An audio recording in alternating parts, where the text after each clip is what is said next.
Hello दोस्तों, स्वागत है आपका अपने YouTube channel my skill booster में powered by AI academy. RSCIT की जो इंपॉर्टेंट क्वेश्चन की क्लास चल रही थी उसको हम कंटिन्यू करते हैं। आज का हमारा सबसे पहला क्वेश्चन होने वाला है सेविंग एक प्रक्रिया है। सेविंग जब जब भी हम किसी डॉक्यूमेंट को सेव करते हैं तो वो रैम में जो रहती है, यानी हम जब भी कोई काम करते हैं वो सब कुछ काम यानी रीड और राइट करने का काम रैम करती है, यानी उसकी कॉपी जो है रैम पर बनती है। लेकिन अगर हमें उसे परमानेंट सेव करना है तो हम क्या करते हैं, उसको जो है वो सेव पर क्लिक करके उसको स्टोरेज डिवाइस में डाल देते हैं, जिसको हम हार्ड डिस्क बोलते हैं। तो यहाँ पर पहला ऑप्शन जो है वो लिखा हुआ है मेमोरी से स्टोरेज माध्यम में दस्तावेज की कॉपी करना, तो ये फर्स्ट वाला इसका ऑप्शन सही होगा। अगला क्वेश्चन है वो है सीपीयू और मेमोरी स्थित होती है। सीपीयू और मेमोरी कहाँ स्थित होती है? तो इसमें ऑप्शन बी जो है वो यानी मदरबोर्ड के ऊपर लगती है क्या? सीपीयू और मेमोरी। जो हमारा सीपीयू यानी कैबिनेट होता है, कैबिनेट के अंदर सीपीयू भी लगता है और रैम भी लगती है, रोम भी वहीं पर लगी होती है, स्टोरेज भी वहीं पर होता है। ये सब कुछ चीज़ें जहाँ पर मौजूद होती है वो उसको बोला जाता है मदरबोर्ड। ठीक है। अगला क्वेश्चन है F T P. F T P की फुल फॉर्म क्या है? एफ टी की फुल फॉर्म होती है file transfer protocol. File transfer protocol. अगला क्वेश्चन है आपको कुशल स्लाइड शो यानी स्लाइड शो आपको कहाँ पर देखने को मिलेगा? तो आपको पता है स्लाइड शो बनाने के लिए हम पावर पॉइंट का इस्तेमाल करते हैं, तो इसका ऑप्शन होता है MS पावर पॉइंट। अगला क्वेश्चन है जिसमें लिखा हुआ है कि the primary purpose of computer. Computer का प्राइमरी पर्पस क्या होता है, यानी वो आखिर कंप्यूटर क्या चीज़ को प्रोसेस करता है? तो कंप्यूटर डेटा प्रोसेसिंग के काम आता है, तो डेटा यहाँ पर ऑप्शन राइट होगा। इलेक्ट्रिसिटी से क्या होता है? कंप्यूटर चलता है। ठीक है। अगला क्वेश्चन है आप कंप्यूटर में सोशल मीडिया का उपयोग करते हैं, तो सोशल मीडिया वेबसाइट कौन कौन सी है? जैसे यहाँ पर लिखा हुआ है फेसबुक, इंस्टाग्राम और ट्विटर, ये सारी जो है वो सोशल मीडिया वेबसाइट हैं। यूट्यूब भी सोशल मीडिया वेबसाइट के अंदर आता है, लेकिन Google play social media website नहीं है। आउटलुक जो है वो सोशल मीडिया वेबसाइट नहीं है, इसलिए हमारा ऑप्शन सी जो है वो राइट होगा। अगला है ईमेल को कहा जाता है कौन सा email? Junk email. Junk email को बोला जाता है स्पैम, यानी अनचाहे संदेश भी बोलते हैं जिनको। अगली बात करते हैं यूएसबी की फुल फॉर्म यूनिवर्सल सीरियल बस।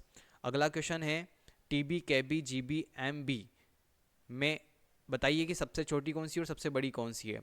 तो यहाँ पर सबसे बड़ी जो होती है वो टीबी होती है, टीबी के बाद जीबी होती है, उससे छोटी एमबी होती है, उससे छोटी कैबी होती है। तो यहाँ पर सी ऑप्शन जो है वो राइट होगा। अगला जो दिया हुआ है वो दिया हुआ है कॉम्पैक्ट डिस्क रिकॉर्डेबल यानी CDR, जो है वो कौन सी डिस्क होती है? तो ध्यान रहे ये आर मतलब रिकॉर्डेबल, जिसको हम सिर्फ एक बार पढ़ ही सकते हैं। तो राइट वंस रीड मैनी, यानी एक बार लिख दिया गया, यानी सीडी को एक बार भर ली, उसके बाद हम बस बार बार पढ़ सकते हैं, लेकिन लिख तो सिर्फ एक बार ही सकते हैं। यानी जो हमने सीडी के अंदर डेटा डाल दिया है वो सिर्फ एक बार ही डलता है। उसके बाद हम चाहे उस सीडी को कितनी बार इस्तेमाल करो, कितनी बार उसको बजाओ, लेकिन उसके अंदर डेटा निकलता नहीं है, सिर्फ एक बार डल जाए तो डल जाता है। अगला क्वेश्चन है शिफ्ट डिलीट, जो है वो मतलब यहाँ पे कथन दिए हुए, स्टेटमेंट दिया हुआ है। पहला है शिफ्ट डिलीट कुंजी का उपयोग करके फाइल या फोल्डर को हटाया जा सकता है परमानेंट, बिल्कुल रिसाइकिल बिन में भी नहीं जाएगा। ये ऑप्शन ये सही है। दूसरा कि विंडोज़ 10 में जब हम अलग अलग यूज़र बनाते हैं तो सारे यूज़र्स की सेटिंग्स अलग अलग होती है, ये भी ऑप्शन सही है। तो यहाँ पर जो है वो डी वाला ऑप्शन राइट हो जाएगा। एनिमेशन एनिमेशन जैसे प्रभाव, यानी जो एनिमेशंस लगते हैं MS पावर पॉइंट के अंदर, वहाँ एक स्लाइड से दूसरी स्लाइड में जाते हैं, उसको क्या बोलते हैं? उसको बोलते हैं ट्रांजिशन। क्या बोलते हैं? ट्रांजिशन। तो यहाँ पर कहीं आपको ट्रांजिशन दिख रहा है? सी वाले ऑप्शन में दिख रहा है ट्रांजिशन कहा जाता है। जब एक स्लाइड से दूसरी स्लाइड में हम जाते हैं तो बीच में ट्रांजिशन अप्लाई किया जाता है। MS एक्सेल 2010 में सेल एड्रेस का सही उदाहरण क्या है? तो MS एक्सेल के अंदर सेल एड्रेस, ध्यान रहे, सबसे पहले नंबर नहीं नाम अल्फ़ाबेट्स आते हैं, यानी ABCD, उसके बाद नंबर आता है। तो यहाँ पर बी वाले ऑप्शन को बिल्कुल राइट मानेंगे, क्योंकि इसमें A और Z पहले आ रहा है, उसके बाद 145 आ रहा है। URL क्या चीज़ है? तो URL यूनिफॉर्म रिसोर्स लोकेटर। जैसे यहाँ पर एक URL लिखा हुआ है www.vmou.ac.in, तो ये जो है वो हमारा URL हुआ, यानी यूनिफॉर्म रिसोर्स, यानी किसी वेबसाइट का पूरा एड्रेस। www की फुल फॉर्म क्या है ये आप बताएं। अगला क्वेश्चन है निम्नलिखित का मिलान कीजिए। मिलान करना है हमारे को। MS वर्ड में बनने वाला डॉक्यूमेंट कहलाता है, MS एक्सेल में बनने वाला शीट कहलाता है और MS पावर पॉइंट में बनने वाला स्लाइड्स कहलाता है। निम्नलिखित से कौन सा एप्लीकेशन सॉफ्टवेयर नहीं है, यानी एक ऐप नहीं है? फोटोशॉप ऐप है, एडोब रीडर ऐप है, विंडोज XP जो है वो ऐप नहीं है, वो तो क्या है? हमारा सॉफ्टवेयर है, यानी OS ऑपरेटिंग सॉफ्टवेयर है, यानी एप्लीकेशन नहीं, सिस्टम सॉफ्टवेयर जिसको बोला जाता है, जिससे कंप्यूटर ऑपरेट होता है। अगली बात करते हैं ईमेल क्लाइंट में इनबॉक्स का क्या मतलब है? इनबॉक्स का मतलब होता है जो भी मेल आती है वो सब कुछ इनवॉल्व इनबॉक्स में आती है। तो यहाँ पर लिखा हुआ एक स्थान जहाँ पर भेजी गई मेल दिखती है वो तो सेंट कहलाता है। एक स्थान जहाँ पर छुपी हुई वो भी नहीं हो सकता है, जहाँ से मेल हटाई जाती है वो तो डिलीट वाला होता है। तो ये इनमें से कोई ऑप्शन नहीं होगा। इनबॉक्स में क्या होता है, मेल जो हमारे को आती है वो सब कुछ इनबॉक्स में आती है। निम्नलिखित में सबसे उपयुक्त विकल्प चुनिए, जो सबसे सही विकल्प हो वो। तो यहाँ पर एक दिया हुआ है सबसे पहला, डेबिट कार्ड और क्रेडिट कार्ड का उपयोग जो है वो इलेक्ट्रॉनिक भुगतान के लिए किया जाता है, यानी ऑनलाइन पेमेंट करने के लिए कहते हैं, बिल्कुल सही है। ओ एम आर का पूरा नाम ऑप्टिकल मैग्नेटिक रीडर, गलत है। ओ एम आर का पूरा नाम ऑप्टिकल मार्क रीडर होता है। स्काइप सिस्टम सॉफ्टवेयर का उदाहरण नहीं, स्काइप जो है वो एप्लीकेशन सॉफ्टवेयर है। और प्रिंटर की गुणवत्ता नापने के लिए हर्ट्ज नहीं, प्रिंटर की गुणवत्ता नापने के लिए याद रखें पिक्सल सॉरी डॉट्स पर इंच का इस्तेमाल किया था डीपीआई, और पिक्सल पर इंच का इस्तेमाल किया जाता है किसी भी एलसीडी एलईडी की या कह सकते हैं मॉनिटर की गुणवत्ता मापने के लिए। अगला क्वेश्चन है, निम्नलिखित में से ईमेल फील्ड दिए गए हैं डी संदेश प्राप्त करेगा, तो इसमें से कौन सा ईमेल पता देखा जाएगा, मतलब ईमेल पता कौन सा सही होगा वो हमें पता करना है। तो यहाँ पे लिखा हुआ है to/a@test.com, सी में लिखा है उन्होंने b@test.com, सी और सी में लिखा है वापस से c@test.com। ये तो लिखा है दोनों सीसी यानी कार्बन कॉपी के अंदर, टू में सिर्फ एक बंदे का ही ईमेल एड्रेस है, और बीसीसी के अंदर डी और ई का जो है वो स्टेटमेंट है। तो अब ये बोल रहा है कि बताओ इस संदेश में कौन सा ईमेल पता हमें देख पाएगा, मतलब देख पाएगा कि हमने किस किस को मेल किया है। तो सिर्फ ए, बी और सी। डी और ई क्यों नहीं देख पाएंगे, क्योंकि इसका मतलब ही होता है ब्लाइंड कार्बन कॉपी, यानी ये छुप जाएंगे, पता नहीं लगा पाएंगे कि आखिर ये मेल हमारे अलावा और किस किस के पास गया है। तो यहाँ पर डी जो है वो ऑप्शन सॉरी यहाँ पर बी ऑप्शन जो है वो बिल्कुल राइट होगा, यानी ब्लाइंड कार्बन कॉपी के अंदर कोई भी मेल लिखा जाए तो वो हमें शो नहीं करता है। एमएस एक्सेल 2010 में सबसे ऊपर बाई वाले पते को क्या कहते हैं, तो ध्यान रहे सबसे ऊपर बाई पता मतलब A1, पहली सेल का पहला, सो उसको कहते हैं A1। तो इसमें फर्स्ट वाला ऑप्शन राइट हो जाएगा।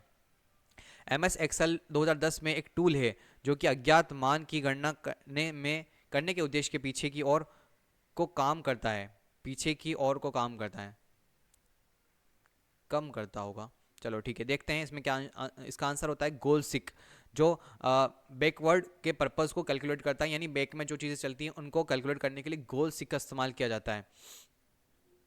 ओटीपी, ओटीपी की full form one time password. MS Excel, Word और पावर पॉइंट तीनों में कंट्रोल एक्स और कंट्रोल सी का मतलब होता है कट और कॉपी करना।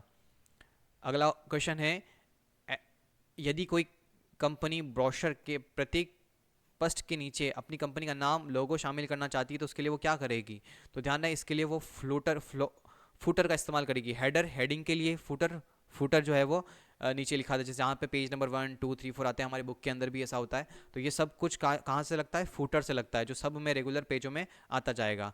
जॉयस्टिक क्या करती है, गेम खेलने के काम आती है कंप्यूटर गेमिंग में। एमएस पावर पॉइंट में सबसे अधिक जूम कितना हो सकता है, 400, ध्यान रखिए कितना हो सकता है 400, मैक्सिमम जूम जो है वो 400 हो सकता है, 400%। और बाय डिफ़ॉल्ट कितना रहता है 100%। कंप्यूटर का विशाल नेटवर्क जो दुनिया भर में लोगों को आपस में जोड़ता है उसको हम बोलते हैं इंटरनेट, ठीक है। अगला है, वेबसाइट का एक मुख्य पेज होता है जो वेबसाइट के बाकी पेजों के लिए एक द्वार के रूप में कार्य करता है। तो वेबसाइट का मुख्य पेज क्या कहलाता है, होम पेज, क्या कहते हैं, होम पेज। एक सीडी में स्लाइड फाइल कॉपी करने की क्या प्रक्रिया है, सीडी में फाइल कॉपी करना, यानी सीडी या डीवीडी के अंदर फाइल डालना, भरना, बर्निंग कहलाता है, क्या कहलाता है, बर्निंग। अगला क्वेश्चन है, एमएस ऑफिस में डॉक्यूमेंट्स को पीडीएफ फाइल डॉक्यूमेंट में सेव कर सकते हैं, बिल्कुल कर सकते हैं, ठीक है। तो फाइल टैब में जाकर हम सेव एज पे क्लिक करेंगे और पीडीएफ फाइल चुन लेंगे फाइल टाइप, तो जैसे ही पीडीएफ फाइल चुनेंगे तो वो पीडीएफ में कन्वर्ट हो जाएगा। अगला क्वेश्चन है, विंडोज़ में विकल्प छवि को कंप्यूटर और प्रोजेक्टर के बीच विभाजित करने को क्या कहते हैं, तो ध्यान रहे जब भी हम विभाजित करते हैं उसको बोलते हैं एक्सटेंड, ठीक है। डुप्लीकेट के लिए डुप्लीकेट यूज होता है, कंप्यूटर ओनली में सिर्फ कंप्यूटर में चलेगा। तो प्रोजेक्टर, ध्यान रहे इन सब में प्रोजेक्टर चलता है, तो प्रोजेक्टर को अगर एक्सटेंड करना यानी आधी स्क्रीन कंप्यूटर में चलनी चाहिए, आधी प्रोजेक्टर में चलनी चाहिए, उसके लिए हम एक्सटेंड का इस्तेमाल करते हैं। जो कंप्यूटर में चलना वो प्रोजेक्टर में चलाने के लिए डुप्लीकेट इस्तेमाल करते हैं, और जो कंप्यूटर में चला उसके लिए कंप्यूटर ओनली, और जो प्रोजेक्टर में चलाना है सिर्फ तो प्रोजेक्टर ओनली का इस्तेमाल करते हैं। चलिए आगे बढ़ते हैं अपन। वेबसाइट ये लिखा हुआ है, ये वेबसाइट आईआरसीटीसी की वेबसाइट है जो इंडियन रेलवे से रिलेटेड है, आईआरसीटीसी, ठीक है। फायरवॉल एक सॉफ्टवेयर टूल है जो सुरक्षा करता है। फायरवॉल क्या सुरक्षा करता है, सर्वर, नेटवर्क, फायर या पर्सनल कंप्यूटर। तो ये ध्यान रहे, फायर को हटा दो, पहला, दूसरा और चौथा, ये इसका जो है वो राइट ऑप्शन होगा। अगली बात करते हैं अपन, निम्न में से कौन सा एक छवि या ग्राफिक फाइल प्रारूप नहीं है? यानी पीएनजी फाइल प्रारूप है, जीआई है, जीआई करके कोई भी प्रारूप नहीं होता है, ठीक है, ध्यान रखें। निम्न में से कौन सा एक इनपुट डिवाइस का उदाहरण है? इनपुट डिवाइस का उदाहरण कौन सा है इनमें से देख लें। स्कैनर इनपुट डिवाइस है, स्पीकर आउटपुट है, प्रोजेक्टर भी आउटपुट है और प्रिंटर भी आउटपुट है। तो यहाँ पर ऑप्शन ए जो है वो बिल्कुल हमारा राइट हो जाए। तो आज के लिए हमारे क्वेश्चंस कंप्लीट हुए, मिलते हैं अगली वीडियो में।